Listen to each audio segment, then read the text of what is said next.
자, 입체적으로 풀어드립니다. 3인칭 시사시점. 장성철 공론센터 소장, 김민하 시사평론가 두 분과 함께하겠습니다. 안녕하세요. 안녕하세요. 네, 지금 저희 모습 유튜브로 생중계되고 있으니까요. 유튜브 MBC 라디오 시사 채널로도 함께해 주시면 감사하겠습니다. 본격적으로 시작하기 전에 잠시 안내 말씀드리겠습니다. 조금 전에 들으신 대로 MBC 라디오 시사 유튜브 채널이 구독자 70만 이벤트를 진행하고 있습니다.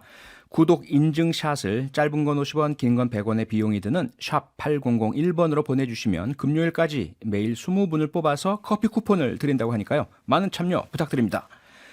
네, 장성철 소장님, 오늘 이 뉴스부터 살펴봐야겠는데요. 네. 경찰이 이준석 전 대표를 무고 혐의로 검찰에 송치했습니다. 어떻게 해석해야 될까요? 그러니까 애청자 여러분들 다 아시겠지만 예. 이 무고 혐의라는 것이 뭐냐면은 가세연이라는 곳에서 이준석 대표가 두 차례 2013년도에 7월, 8월 성상납을 받았어요라는 것을 보도를 했어요. 네. 그거와 관련해서 이준석 대표가 그건 아니야, 사실이 아니야, 너 나의 명예를 훼손했어라고 이제 검찰에 본인이 고소를 했거든요. 네. 그것과 관련해서 경찰은 아니야, 이준석 대표 성상납을 받은 것 같아. 그러한 사실관계가 확인이 됐어. 네. 그러니까 이준석 대표가 강용석 대표를, 가세연을 고소한 것은 무고야. 아하. 라는 것이 네. 이제 경찰의 판단이에요. 네. 그래서 무고 혐의에 대해서는 이준석 대표를 예. 기소하는 것으로 검찰에 송치했다라는 건데, 네. 그러나 당시 이제 이 전 대표가 당시 김철근 정무실장을 정무실장. 네. 보내가지고 증거 인멸을 하려고 교사한 거 아니냐. 음. 이 부분에 대해서는 또 불송치 네. 이런 결정을 내렸어요. 혐의 없음이죠? 예. 네. 그러니까 이게 뭐냐. 결국에는 검찰이 이런 성상납과 관련된 명백한 증거는 확보하지 못한 거 아니냐. 그런 또 분석도 나오고 있습니다. 네. 그러니까 예를 들면은 성상납을 받은 자리에 어떠한 뭐 사진이라든지 동영상이라든지 어떤 증언이라든지 이런 것이 있는 게 아니라 김성진 아이카이스트 그 대표가 예. 내가 성상납을 했어요 라는 그 증언만 갖고 지금 기소한 거다. 네. 과연 이 기소가 재판 과정 중에서 입증이 될 것이냐. 그 점에 대해서는 법 쪽에서는 좀 힘든 거 아니냐. 아하. 그런 식의 분석이 나오고 있습니다. 입증이 힘들 것 같은데 왜 검찰의 기소 의견으로 송치를 했을까? 김민하 평론가님, 오늘 국회에서 이와 관련해서 질의가 있었죠. 서울경찰청장이 왜 수사가 지지부진하냐라는 질타를 했느냐라는 이런 질의가 있었다면서요. 과거에 이제 그게 논란이 됐습니다. 서울청장이 이준석 전 대표 관련 수사에 대해서 이 수사팀에게 수사 속도를 더 내야 된다. 그리고 법리를 유튜브에서는 처벌이 된다고 하는데 네. 법리 검토를 빨리 해야 되지 않느냐 이런 취지로 얘기했다라는 내용들이 있었는데 예. 오늘 국정감사에서 이게 사실이냐라고 이제 의원들이 물어본 거예요. 네. 근데 여기에 대해서 김광호 서울청장이 그런 적이 있다라고 얘기를 했습니다. 그러니까 인정을 한 거예요. 네. 그러니까 이게 가지는 의미는 뭐냐면, 그러니까 지금 장성철 평론가님 말씀하신 것처럼 네. 이준석 전 대표의 성상납 의혹에 대해서 명확하게 사실관계나 이런 것들을 확인했느냐가 의문인 상황에서 예. 그게 정확하게 확인이 되지 않았음에도 불구하고 만약에 기소 의견으로 송치를 해야겠다라고 경찰이 마음을 먹었다면 네. 그건 정말 어떤 수사를 공정하게 한 끝에 난 결론이냐, 아니면은 이런 식으로 김광호 서울청장의 경우에는 사실 이제 경찰청장 후보자로도 언급됐던 인물이고, 그렇죠. 그리고 전장현의 지하철 시위에 대해서 지구 끝까지라도 쫓아가겠다 이렇게 얘기한 바 있는데 그것도 정권하고 코드를 맞추려고 한 거 아니냐라는 얘기가 있었던 거거든요. 네. 그러니까 이런 정권하고 코드를 맞추려고 하는 움직임의 어떤 결과물인 것이냐, 이준석 전 대표의 이 송치 의견으로 검찰로 보내기로 한 게 네. 그런 게 논란이 될 수 있는 상황인데, 이런 사례들은 후자 아니냐 이렇게 볼 수 있는 내용들이거든요. 예. 그래서 이게 결론적으로 얘기하면 이준석 전 대표도 지금 억울하다고 또 하고 있어요. 또 뭐 3인 성호냐. 그렇다면서요? 이 김성진 대표의 진술만 가지고 이 송치하는 것은 기소 의견으로 송치하는 거 억울하다라고 얘기하고 있기 때문에 네. 이거 결국 그럼 재판 결과를 봐야지 또 사실관계를 확인할 수 있게 되는 거겠죠. 아. 근데 뭐 네. 검찰에서 기소를 할지 안 할지는 우리가 두고 봐야 될 문제이기도 하고, 그렇죠. 근데 이 부분과 관련해서 제가 지난 8월 달에 이미 이제 방송에 나와가지고 얘기했어요. 네. 그래가지고 지금 대통령실의 분위기는 무조건 무고로 이준석 대표를 기소하려고 한다. 그런 분위기다라고 제가 한 8월 달에 얘기한 적이 있거든요. 네. 그것이 현실화됐다. 아. 결국에는 이게 어떠한 계획된 기소가 아니냐, 계획된 수사가 아니냐, 이런 식의 생각과 판단을 하지 않을 수가 없습니다. 네. 증언만 가지고 어떻게 이렇게 기소를 할 수가 있을까요? 아하. 명백한 증거가 없잖아요. 그냥 이제 많은 범죄자들이 김성진 카이스트 대표는 지금 감옥에 있잖아요. 예. 그 사람 말만 믿고 내가 저 사람에게 돈 줬어 그러더라도 물증이 없어도 돈 줬다라는 정황적인 증거만 갖고 기소할 수가 있느냐. 그러니까 이거는 뭔가 대단히 좀 잘못된 거 아니냐. 결론을 내려놓고 네. 이런 방식으로 몰고 간 것이 아니냐라는 의심을 강하게 지울 수가 없습니다. 근데 그게 어떻게 기소하는지는 나중에 이제 공소장을 보면은 이제 그렇죠. 판단할 수 있을 것 같고 네. 근데 저는 더욱 더 이제 관심이 가는 게 그 재판을 해야 될 거 아닙니까? 어쨌든 기소를 하게 되면은. 기소함의 재판이 이루어지죠. 예. 그렇죠. 근데 그 재판의 결과가 1심 결과라도 언제 나오느냐 이것도 중요할 것 같아요. 그러니까 그렇죠. 1심 결과가 정말 이준석 전 대표에 대해서 지금 이준석 전 대표가 법적 대응 할 일이 많잖아요. 이것도 해야 될 것이고 네. 그다음에 윤리위가 징계한 거에 대해서도 뭐 어떻게 하는지 봐야 되겠지만 법적 대응을 하게 되면 그것도 재판해야 될 것이고 네. 그리고 지금 이제 대표에서 끌어내리고 비대위로 갔다라는 거에 대해서도 이 본안 소송 해야 되는 이 진행 중인 상황일 건데 예. 그런 결론들이 총선 전에 나온다고 했을 때 그리고 그 총선 전에 나온 결과가 이게 이준석 전 대표에게 유리한 내용이다라고 하면은 그럼 이제 그때 가서 국민의힘이 총선에 공천 어떻게 할 것이냐가 굉장한 쟁점이 되고 네. 논란이 될 가능성이 커지죠. 근데 그게 아니고 이 재판도 1심 결과를 보니까 이준석 전 대표가 문제가 있네. 이런 결론이라고 하면 정치적 재기가 상당히 어려워지는 길로 갈 것이기 때문에 네. 이 사법부가 또 어떻게 하느냐에 굉장히 중요한 키가 지금 가고 있다. 그 이미지만으로도 상당한 타격을 받을 수밖에 없다라는 이미 생각이 그렇죠? 듭니다. 경찰의 결론으로. 성상납을 받은 전직 당대표 어허. 이런 식의 프레임에 휩싸이는 순간 네. 뭐 아니래요. 아니라고요. 근데 왜 경찰은 왜 기소 의견을 했고 검찰은 왜 기소했어? 왜 지금 재판받아? 이런 식의 논리에 뭐라고 항변하기가 상당히 어렵다라는 생각이 들어서 네. 이준석을 죽여야 되겠다, 몰아내겠다라는 무섭습니다. 여권의 의도가 이번에 현실화된 것이 아니냐라고 생각할 수밖에 없습니다. 네, 뭐 문자 그리고 댓글 많이들 보내주시고 남겨주고 계신데요. 호세 쿠엘보님 유튜브 댓글로 이준석 끝내기 위한 소설이 현실이 되는 순간인가요? 네, 이 부분 앞서 장성철 소장님께서 지난 8월에 이미 이렇게 될 것이다라는 예측을 하셨는데 그 현실화된 것이고요. 4778번님은 문자로 결국 윤석열 대통령의 의중의 반영 아닙니까? 라는 질문 아닌 질문 주셨습니다. 근데 사실 뭐 지금 장성철 소장님 말씀대로 우리가 그동안 많이 목격을 했지만 최종적으로 뭐 1심이든 아니면 최종심이든 무죄 판결을 받는다 하더라도 경찰이나 검찰의 수사 결과 기소를 한다면 이미 그 대상자는 뭐 뇌물이나 뭐 이런 각종 그 기소된 혐의에 있어서 뭐 죄를 졌네라는 일반 대중의 이미지가 각인이 되어버리잖아요. 그 결국에 대법원 가서 네. 아니야 이거는 무죄라고 하더라도 재판 과정 중에서 계속 뭐 재판장에 출두하고 거기서 예. 진짜 받으셨나요? 성상납 아닌가요? 이렇게 기자들이 물어보고 그 화면이 나가면은 네. 그냥 국민들은 그래 그 이미지만 남는 거죠. 그런데 이게 계속 말씀을 하시지만 네. 뭐 사실 뉴스하이킥에서 이준석 전 대표 얘기 얼마나 많이 했습니까? 예. 근데 국민들이 볼 때도 이준석 전 대표가 뭔가 권력에 찍힌 거 아니냐. 그리고 그 찍혀가지고 억울한 일 당한 것일 수도 있다. 네. 이런 마음을 가지고 있는 상태에서 만약에 재판 결과 1심이라도 무죄네요. 이렇게 나와버리면은 네. 오히려 그 장면이 굉장히 많이 정치적 파급력을 가지는 순간이 될 것 같아요. 아하, 그러니까 그런 효과도 있겠네요. 명확하게 뭐 이준석 전 대표가 뭔가 뭐 돈을 받았다든지 뭐 이런 게 명확하게 남아 있는데 무슨 법리적인 문제로 무죄가 나왔다 이런 게 아닌 이상 네. 그게 그럴 가능성도 저는 있기 때문에 아하. 그렇기 때문에 사실 이 재판에 대해서도 국민의힘이 또 바라는 바가 있을 거고 여러 가지가 작용할 수도 있겠다 그런 해서 좀 아니 그러니까 질질 끌어가지고 2024년 총선 때까지 이후로. 그때까지 질질 끌어요. 1심 재판을 네. 결론을 내지 않고 음흠. 그렇게 되면 이게 어떻게 되겠어요? 이준석 대표는 출마하기도 어려울 거고 출마하더라도 상대 공격에 상당히 힘들어할 수밖에 없죠. 그러게요. 예, 뭐 계속 지켜봐야 될 것 같습니다.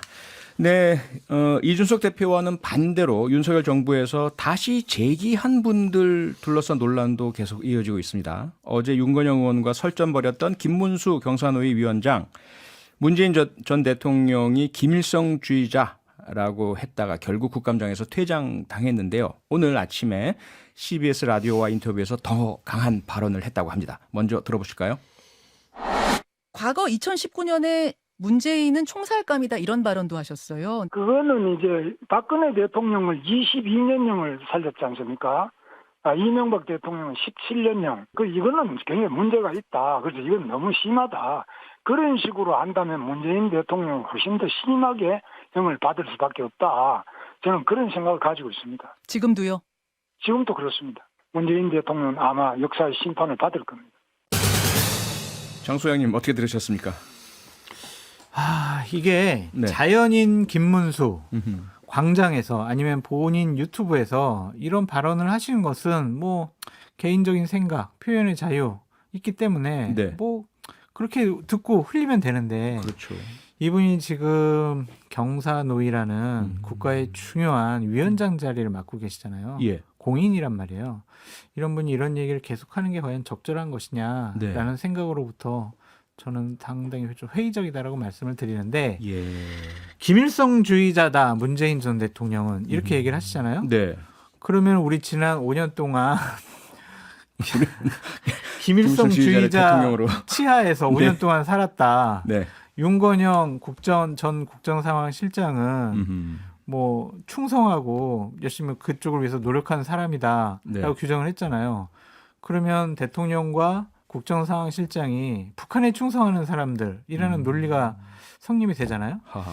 이거는 정말 해서는 안 될 말이죠. 그러니까 과거에 그러게요. 했다고 해서 본인이 제가 과거에 잘못한 것 같습니다. 이렇게 얘기하는 것이 부적절하다고 생각을 했으면 네. 공직을 맡지 말아야죠. 근데 제가 이게 궁금한 건 뭐냐면 네.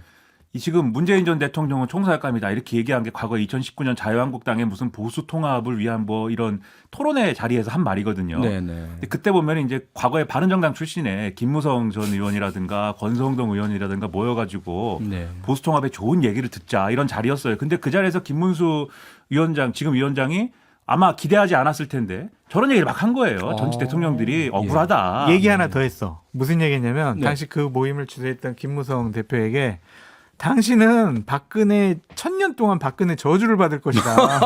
이런 얘기를 해가지고 1000년 동안요? 김무성 대표가 아주 네. 그냥 화들짝 놀라서 근데 문제는 그 자리에서 그래서 예. 거기 모인 사람들이 권성동 의원 포함해가지고 김무성 전 의원까지 이러지 마라. 그러면서 그 자리 끝냈거든요. 네. 부적절한 얘기다. 우리가 감당할 수가 없는 얘기다 이거는. 네. 근데 어제 그 국감 분위기를 보면은 김문수 위원장이 퇴장당하지 않습니까? 그렇죠. 근데 국민의힘 의원들이 이거는 부당하다라고 그러면서 같이 퇴장을 해요.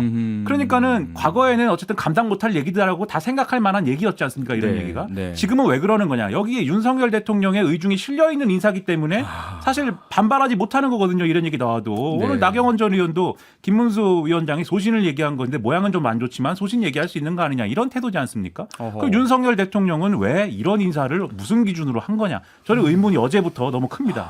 의문을 지금 제기하실 게 아니라 답을 주셔야 될 것 같은데요. 지금 많은 분들이 그 질문을 문자랑 댓글로 주시고 계세요. 답을 장성철 소장님이 아마 줄 것으로 기대가 됩니다. 여혜경 님이요. 이렇게도 인물이 없나요? 인사가 만사라는데 이은재까지 등장하고 이은재 의원 사퇴 요정으로 우리에게 여전히 잘 기억되고 있는데 장 소장님 어떻게 보세요? 이 인사. 저는 김문수 위원장도 그 자리에 적절하지 않으신 분 같아요. 그러니까 과거에 이런 발언을 네. 했다라는 것도 문제지만 예. 그러니까 노조에 대해서 상당히 뭐 때려잡자 이런 식의 말씀을 많이 하셨거든요. 그러게요. 과격한 말 엄청나게 많이 하셨어요. 네. 그 개인 유튜브를 폐쇄해가지고 지금 증거가 안 남아 있지만 네. 이러한 부분들은 상당히 이 경사노위 위원장으로 역할을 하기에는 좀 부적절하지 않냐. 왜냐? 대화 타협 조정을 통해서 네. 대한민국 향후 5년 동안에 예. 노동관을 정립을 해야 될 뿐인데 노사관계 정립해야 되는데 과연 편협한 생각을 가진 분이 가능한 것이냐라는 네. 생각도 갖고 있고 예. 이은재 전 의원 같은 경우에 전문건설공제조합 이사장 최종 후보에 올라서 예. 결국에는 될 가능성이 높아요. 어허. 여기가 연봉 4억짜리거든요. 그래요? 판공비까지 하면 거의 4억에 가까운데 네. 이분이 국회에서 법사위 했어요. 네. 행정안전위원회 했어요. 그렇죠. 이렇게 건설교통위원회라든지 금융위원회 이런 정무위, 기재위 이런 쪽 한 번도 안 하셨어요.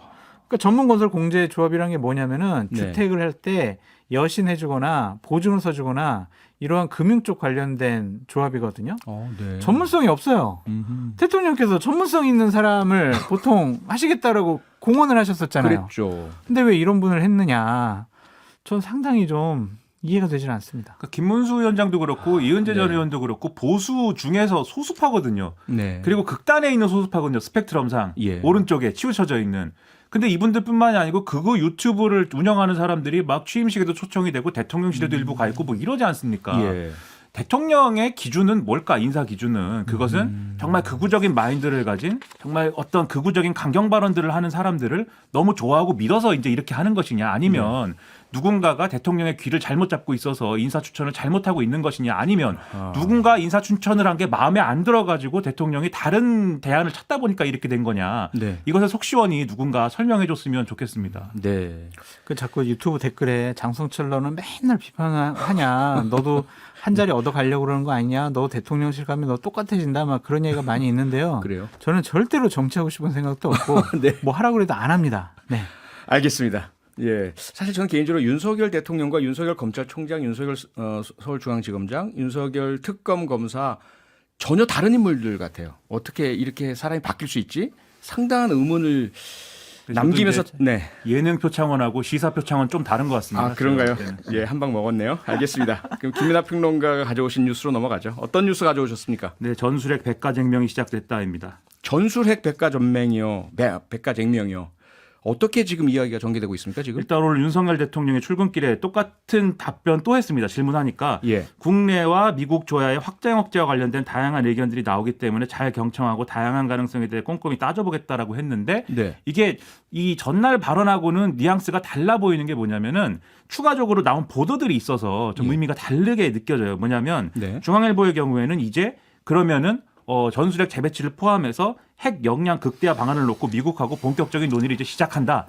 이걸 보도를 했고 예. 조선일보의 경우에는 전술핵 재배치가 어렵다면 미국의 확장 억제를 강화하는 방안으로 그래서 상시적으로 이 핵자산을 이 한반도 주변부에 괌이라든지 네. 이런 데 순환 배치를 상시적으로 하는 방안으로 전술핵 재배치와 사실상 비슷한 효과를 내는 방안을 협의하고 있다. 이렇게 예. 보도를 했거든요. 네. 그리고 오늘 신범철 국방부 차관도 SBS 라디오 나와서 비슷한 얘기를 했습니다. 그러니까 아마도 전술핵 재배치가 아니더라도 그와 유사한 효과를 내는 방식으로 미국하고 뭔가 지금 협의를 하고 있구나. 네. 이 점을 좀 시사하는 그런 발언을 한 것 같습니다. 그런데 장 소장님, 저희가 뭐 미국 측 반응도 받고 외신 반응도 받고 전문가들 여러분에게도 여쭤봤는데 다들 이건 부정적이고 실현 불가능한 이야기다라고 하시던데 그렇죠. 모르지 않을 대통령과 대통령실 여권에서는 왜 자꾸 전술핵 재배치 군부를 떼는 걸까요? 의도가 뭐죠? 글쎄요, 뭐 일각에서는 본인들이 어려운 상황을 뭐 벗어나기 위해서 이런 쪽으로 관계 논점을 돌리는 것이 아니냐라는 의심을 하고 있지만 네. 이 부분만큼은 우리가 좀 진정성 있게 봐줘야 될 부분도 있어요. 왜냐하면 북한의 핵 위협이 현실화되고 있고 위험의 네. 강도가 높아지고 있잖아요. 예. 김정은이 얼마 전에 얘기하지 않았습니까? 전술핵 선제적으로 우리가 사용할 수 있어라고 얘기한 상황에서 법도 고쳤죠, 북한에서는. 네. 우리가 그냥 미국만 믿고 있다. 우리 대한민국 국민들의 생명과 재산을 지킬 수가 있느냐. 그래서 전술핵 재배치라든지 핵 공유라든지 네. 이러한 얘기를 화두로 꺼냈는데 음흠. 이것이 단순히 그냥 일방적으로 저희가 미국 조야 얘기를 살펴보고 있어요. 아니면은 비대위원장이 SNS나 그냥 복도에 서가지고 전술핵 우리가 재배치해요. 아니면은 우리가 독자적으로 핵 능력을 갖춰야 돼요. 이런 식으로 얘기하는 것은 옳지 못한 것 같아요. 네. 충분히 야당에 또 설명을 해줘야 되고 예. 국민의 공론을 모아가는 절차 작업이 좀 필요해 보입니다. 여당 사람들은 이런 태도인 것 같아요. 지금 이제 윤석열 대통령이 방금 말씀드린 것처럼 미국의 전략 자산을 데려오는 방식으로 이 문제를 이제 좀 해결하고 싶은데 네. 미국도 그냥 해주지는 않을 거거든요. 그게 네. 전략 자산이라고 하는 걸 계속 상시적으로 순환한다는 게 미국도 부담이 있습니다. 그렇죠. 군사적 부담이 있고 뭐 비용도 부담이고 국내 여론도 부담인데 예. 그래서 국내에서는 예를 들면 김기현 의원 같으면은 막 핵무장도 하자 그러고 전술핵 재배치는 이미 막 얘기가 나오고 있는데 우리가 이거 해결해야 됩니다라고 하는 방식으로 미국하고 협상을 잘하게 하기 위해서 아마 네. 좀 더 과도하게 얘기하는 측면이 분명히 있을 거예요. 근데 그의 결론적으로는 윤석열 대통령이 북한이 핵을 가지니까 핵 실험을 할 거니까 우리도 한 방을 꼭 보여줘야 되겠다라는 마인드로 밀어붙이기 때문에 일어나는 현상이거든요. 아하. 그런데 그렇게 밀어붙여갖고 지금까지 좋았던 적이 있느냐? 박근혜 정권에서 개성공단 폐쇄해갖고 좋았습니까? 예를 들면은 그런 적 없거든요. 다른 해법도 준비하고 있어야 된다 이렇게 생각을 합니다. 알겠습니다. 오늘 여기까지 하겠습니다. 장성철 공동센터 소장, 김민하 시사평론가 두 분 함께했습니다. 두 분 수고하셨습니다. 감사합니다. 평일 저녁 6시 5분에 여러분을 찾아갑니다. MBC 라디오 표창원의 뉴스 하이킥.